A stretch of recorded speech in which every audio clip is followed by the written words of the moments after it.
ये वीडियो उन लोगों के लिए है जो ये समझ रहे हैं कि नया कानून जो किसानों के लिए बनाया गया है उसका नुकसान सिर्फ किसान को होगा। जी नहीं, आप गलत हैं। अब मैं आपको समझा दूं, शायद आपको समझ में आ जाएगा। केवल एक सेक्शन बताता हूँ जिससे आपको पूरी कहानी समझ आ जाएगी। जो कॉन्ट्रैक्ट फार्मिंग है, उस कॉन्ट्रैक्ट फार्मिंग की धारा 3, उसमें जो है जो एग्रीमेंट होगा किसान और व्यापारी के बीच में, मैं उसके बारे में बताता हूँ। आप समझ जाएंगे, उसके बाद कुछ बताने की जरूरत नहीं पड़ेगी। उस धारा 3 में लिखा है कि किसान और व्यापारी के बीच में एग्रीमेंट होगा। उसमें यह लिखा जाएगा, नंबर 1, किसान को अपनी जमीन पर कौन सी फसल उगानी होगी। नंबर 2, उस फसल का ग्रेड क्या होगा, स्टैंडर्ड क्या होगा और उसकी क्वालिटी क्या होगी। नंबर 3, उस फसल को उगाने के लिए जो बीज होगा, जो खाद होगा, जो कीटनाशक होंगे, जो मशीनरी होगी, जो तकनीक होगी, उसे वो व्यापारी जिसके साथ समझौता हो रहा है वो देगा। उसके बाद उसी एग्रीमेंट पर लिखा जाएगा उसकी कीमत क्या होगी। जो फसल उगाएगा, जब फसल पक के तैयार हो जाएगी तो किस कीमत पर व्यापारी खरीदेगा, ये भी लिखा जाएगा। साथ में ये भी लिखा जाएगा कि इस फसल की कितनी बार चेकिंग होगी। तो बोते समय जब फसल बढ़ रही होगी उस समय, और जब फसल कट के व्यापारी खरीदेगा उस समय, 3 समय उसकी चेकिंग होगी। अब मैं आपको समझाता हूँ एक बहुत मोटे से उदाहरण से। समझो, ये मानिए कि इस कानून के हिसाब से पूरे देश की जमीन, पूरे देश के जो किसानों के पास जमीन है, उसका जो व्यापारी है उनसे एग्रीमेंट हो गया। व्यापारियों से एग्रीमेंट होने के बाद सारी जो फसल है वो कहाँ जाएगी, व्यापारी के घर में। इसका मतलब ये हुआ कि सरकार के पास खरीदने के लिए एक दाना नहीं बचेगा। सारी की सारी फसल व्यापारी खरीद के ले जाएगा। और व्यापारी कितनी फसल खरीद सकता है, पहले उस पर प्रतिबंधता थी। अब आवश्यक पशु अधिनियम से वो बैरिकेड हटा दिए गए हैं। यानी कि जो एक लगा रखा था बैरियर कि इससे ज्यादा नहीं खरीद सकते, लिमिट लगा रखी थी, लिमिट को खत्म कर दी। इसका मतलब व्यापारी जितनी चाहे फसल खरीद के अपने गोदाम में रख सकता है। अब मानिए कि पूरी फसल किसान से व्यापारी के घर चली गई, तो आप थोड़ा सा पीछे आइए। 2013 में इस सरकार ने संसद में कानून बनाया था इस देश के गरीब लोगों के लिए।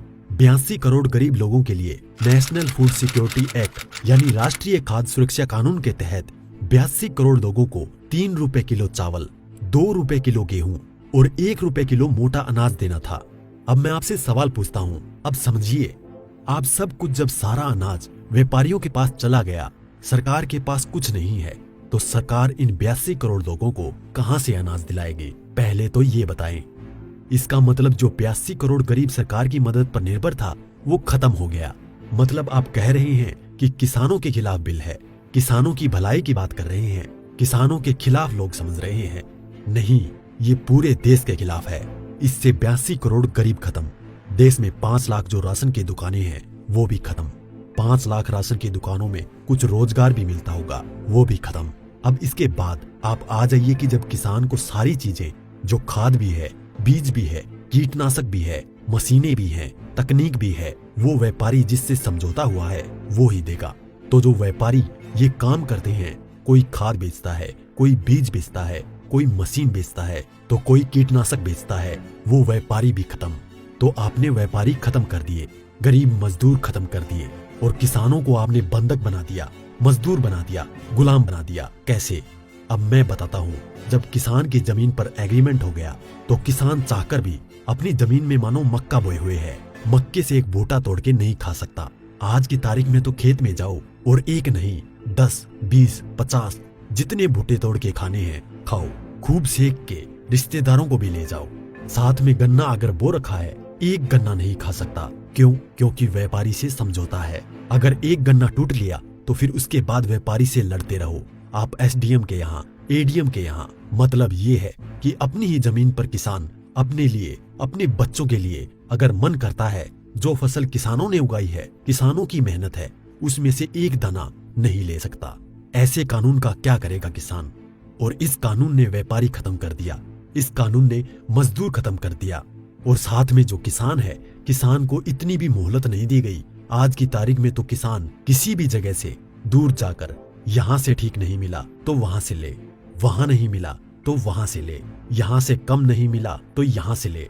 खाद और बीज अपनी मर्जी से ले सकता है, इसके बाद नहीं, इसके बाद तो व्यापारी ही देगा।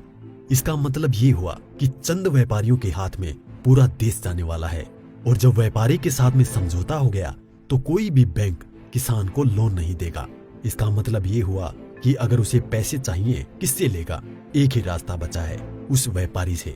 तो सरकार कहती है कि जमीन नहीं जाएगी, तो ऐसे जाएगी जमीन।